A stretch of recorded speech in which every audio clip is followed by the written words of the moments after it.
Hey guys, welcome back to my channel. This video is going to be all about how you can start a business if you're still in school and kind of what I would tell my 16-year-old past self.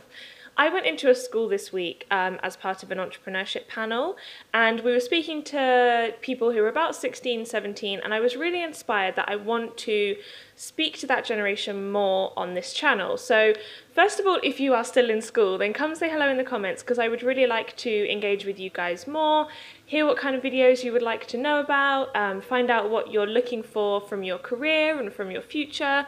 So yeah, come say hello in the comments and obviously subscribe. So I'm going to cover 5 kind of main messages of what I would have told to my past self about starting a business in school and becoming a full-time entrepreneur as like an adult career.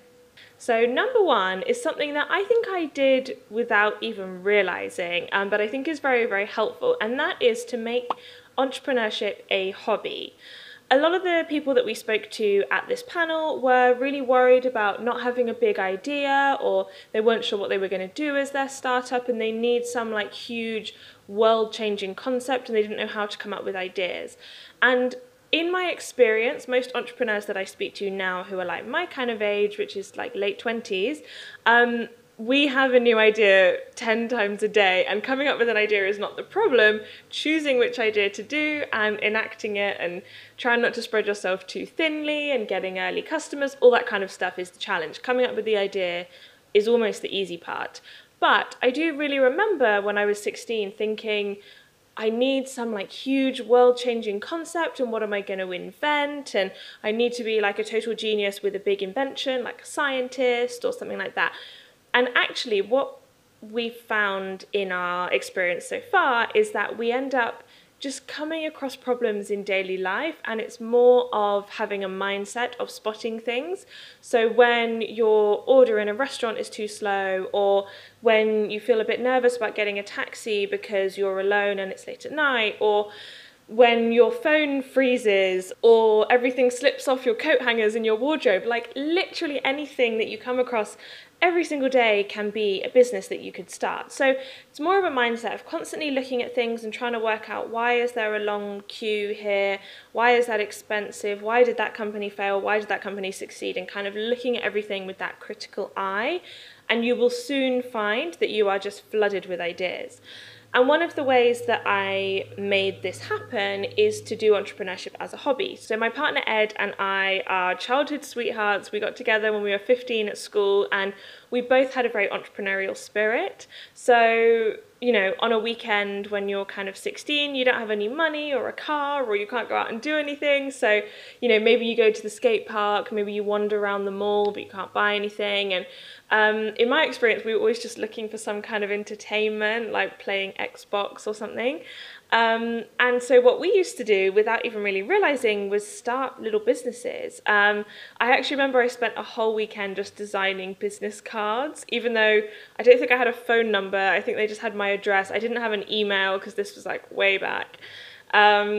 And then another weekend, Ed and I decided to wash cars, and we went out and we bought like buckets and sponges and soap and all these kind of things to wash these cars. Then we went up and down his street. We washed like 3 cars, and then we realized we couldn't get enough customers to make it a viable business, and we just kind of got our money back on the materials we'd bought, made like 20 quid. We were happy at that point. That was enough money for us to go buy some ice cream or whatever. But we were constantly starting little businesses, and we would sell stuff to our peers at school, or I know friends who have just started a website selling customized t-shirts or hand painting phone cases, or just literally anything you can come up with. Try and just do it, not necessarily thinking you need a big startup idea for your future, but just trying out little things. And you might think like, oh, selling phone cases is not a business, but it totally is. And you'll learn a lot from the fear of having to approach someone in the corridor at school and say, would you like to buy this? And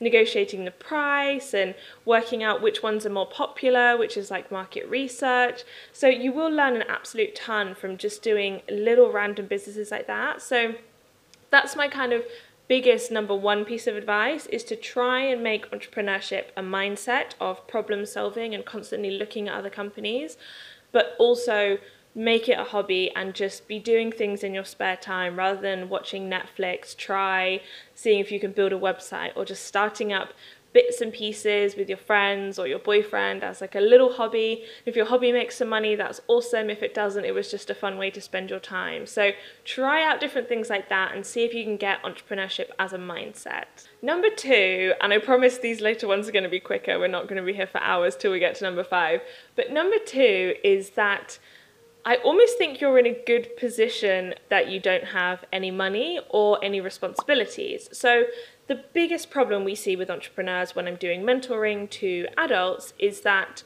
they spend way too much money on their initial prototype because they have maybe had a high-paying job, and so they have all these savings and they invest their whole life savings into this new app, and they don't know if anybody's going to buy it, and then they have a family relying on them to pay the bills, so they have to then get a part-time job to try and sustain that while they're trying to start their business, but they don't have enough time. And it's a very, very common problem to put too much money and too much time into an initial idea before you've tested it and before you've tried to get some customers. But the weirdly good thing about being at school is that you probably don't really have any money. I know I didn't when I was at school. You know, maybe I was getting a few pounds a week as pocket money or working on the weekends in a restaurant, but basically you don't have loads of money to waste on an idea before you test it. And you also don't have any responsibilities, really. Your parents are probably paying for your rent. You know, maybe you have a car you're trying to maintain, or you're saving up for driving lessons, something like that. But basically, you don't have money to waste, and you don't have responsibilities that you need to be taken care of financially. So you're in a really good position to just try some things out and to not fall into that common entrepreneurial trap of spending too much money. You're forced to be minimalist about your startup and to think of like clever ways around it and use the resources that you have at school. Maybe you have a 3D printer in your IT department or something like that. So I actually think you're in a really good position that you don't have money and you don't have responsibilities, because you can just try things and you won't fall into the trap of spending loads of money on your initial idea. You really need to just make something cheaply, test it out, see if anyone will buy it, and then maybe you'll have some money to spend in getting a bigger production run or something like that. Number 3 is about university, and I actually have a whole video on my university experience, so I will link that up the top so you guys can check it out. But I think university was a really good experience for me. I know a lot of entrepreneurs don't go to university, and that is fine as well. You should try and get a balanced view of whether or not to go and not just assume that you should go. But I had a really good experience in university, and I think if you do go, then you should use it as an opportunity to try lots of different things. So like I was saying about maybe your IT department has a 3D printer, maybe at a school it won't, but at university it probably will. And you're going to have a lot of access to equipment like that, to challenges, where I know we had one where like Santander was sponsoring us to do a big fundraising campaign to try and make money for charity by starting a business, and there was a big grant money. We had one where it was a pitch competition. If you win, then you get flown out to San Francisco to meet with some big entrepreneurs out there. So there's a ton of opportunity. So obviously join the Business and Entrepreneurship Society, but also join some random ones. Like we had one for mechanical engineers who were doing cars, where they would build a eco-friendly car and then get to race it against teams from all over the world. And so join in things like that, and you'll learn about so many different industries. You can do so much different work experience, and you're going to have access to money and equipment that you might not have or might be much harder to come by when you leave university. So if you go, get stuck into everything, and don't feel like to be an entrepreneur you shouldn't go to university because it's too old-fashioned or too career-focused. You can definitely use your degree in entrepreneurship later. Number 4, I touched on briefly a minute ago, but that is to get lots of work experience. So I know you might need to get a job in a bar in order to be able to pay your rent at university, but if you can try and do a mixture of, more interesting is the wrong phrase, but more varied jobs, where maybe you work in an estate agent for a bit on their phones, or maybe you get to work in a legal office or a newspaper, or for an entrepreneur it would be even better if you can get a job with a startup. In my kind of pre-entrepreneurship career, where I was doing lots of little freelancey jobs like that at school and at university, I would just do project work. So I briefly worked for a lecturer, kind of compiling their database, and then the next week I would be out on the street giving away free newspapers, and the next week I would be running a kids' weekend at tennis, and I did so many different jobs. And I think that's partly because I'm not a career person. I couldn't bear the stability of having to give up every single Saturday to work in a milkshake bar. But I actually think it worked out really well because I met a ton of people, I had to constantly be putting myself out there, and I got exposed to a lot of different industries.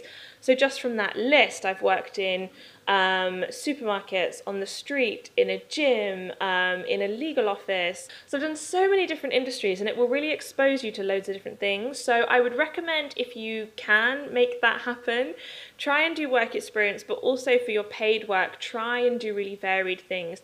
I wouldn't say just get a job in a bar or a supermarket where you're going to be there every weekend for the whole year, probably for your whole time at university or your whole time at school.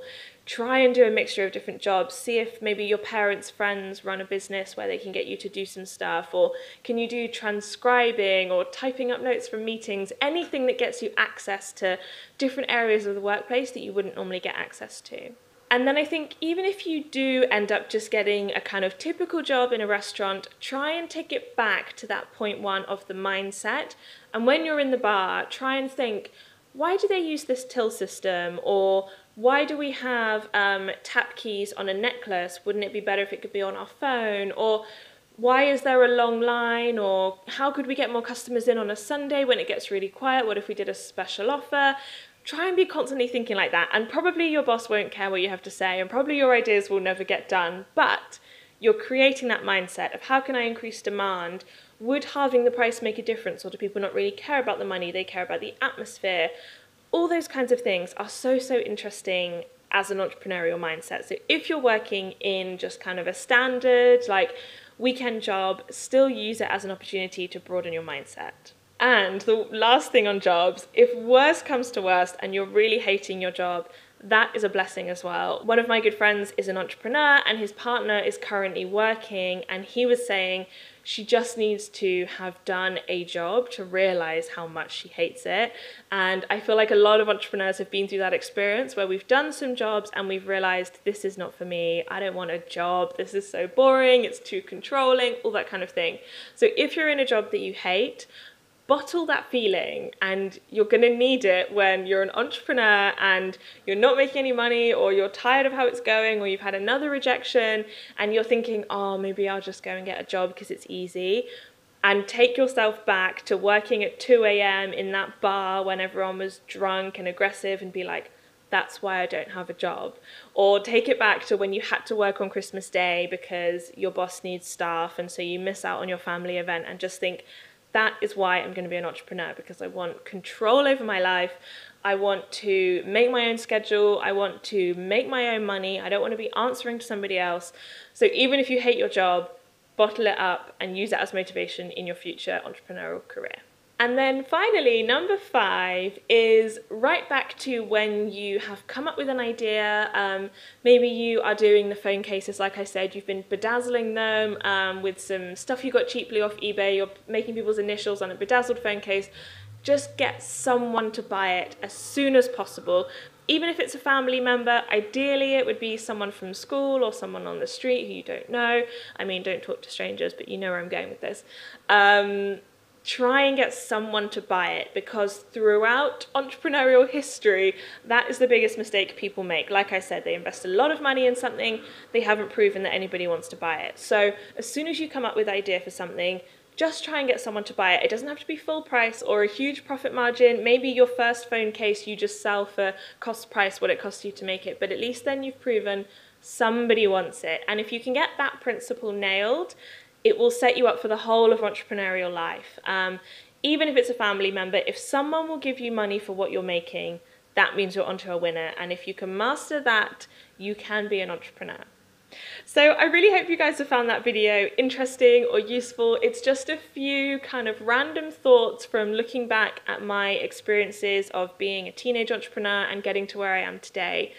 If you're interested in more videos about starting a company at school or particular age-related things, please let me know. I really want to reach out more to people your age who are at school and who are interested in becoming an entrepreneur, because we have all started there and I want to help you get to where I am today. So let me know in the comments. Don't forget to subscribe, and I will see you guys in my next video. Bye!